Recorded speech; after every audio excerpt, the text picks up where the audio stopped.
Hey, Pastor Steve Waldron, I hope you're having a great day or night in Jesus.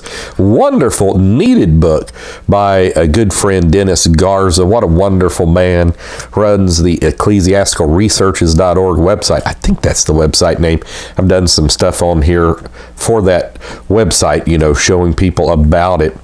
And so this is on an apostolic hermeneutic, which is how do you interpret the Bible. So I've been reading through it. I really love a lot of his concepts. So I appreciate Sister Waldron zooming into that cover there. And so establishing an apostolic hermeneutic and conservative presuppositional apostolic approach.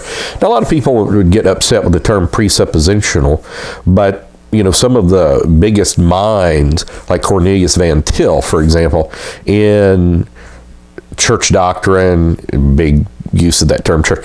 I'm just using a generic term, would say they're presuppositional.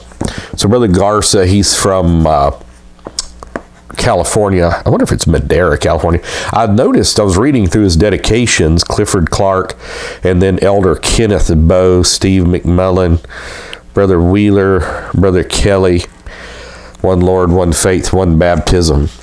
So he's got an introduction and a disclaimer.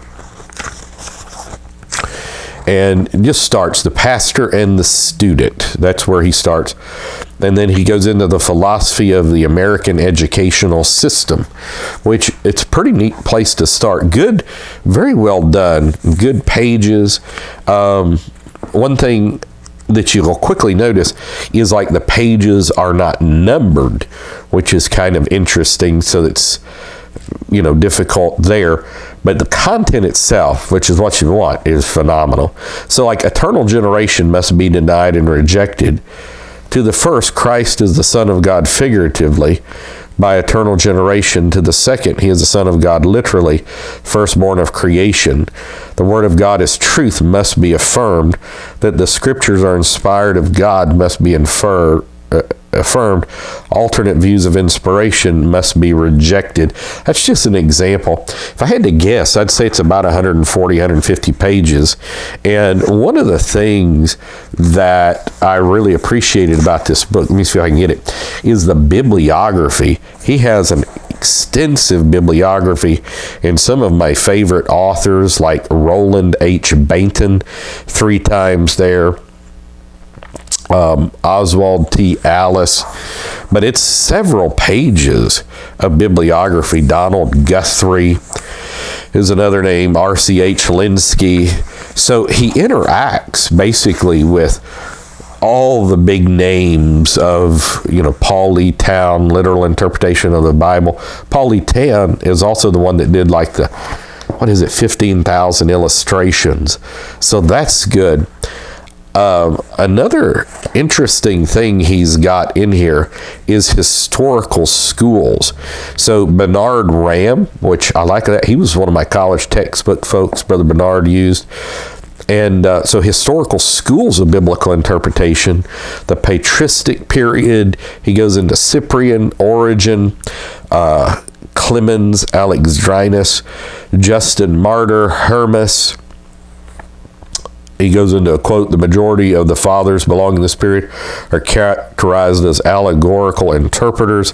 Athanasius, Cyprian, I may have mentioned Ephraim the Syrian. He's got, the dates of them here as well. And just keeps going, like Diodorus, Gregory of Nazianzen, John the Golden Mouth, Chrysostom, Ambrose, who influenced Augustine so much, Jerome, who gave us our, in so many ways, the Old Testament, very good translator. There's Augustine.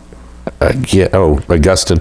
So, a lot of neat stuff. This is presupposition the apostolic church is not rooted in Romanism or Protestantism, but in Judaism, trusting the apostles and writers of the New Testament back to the beginning, the Old Testament Judaism.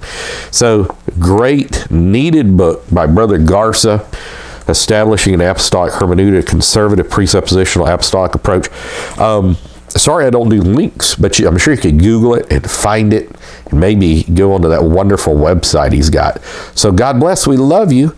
Study the word. Study to show yourself approved unto God, a workman that needeth not to be ashamed, rightly dividing the word of truth. We love you. God bless you. Bye-bye.